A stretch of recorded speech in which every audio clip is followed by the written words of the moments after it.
Everything you said we already knew, more or less. Well, here's something that you didn't know.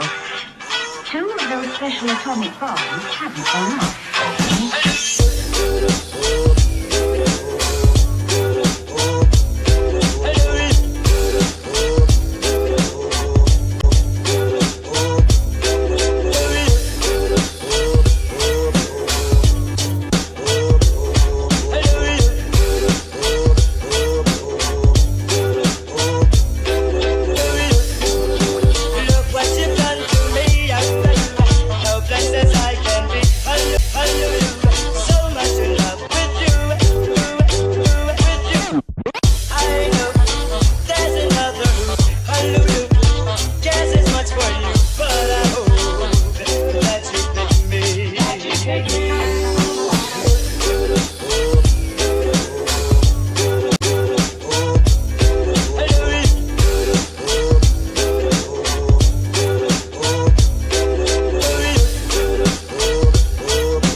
Symphony. Hey.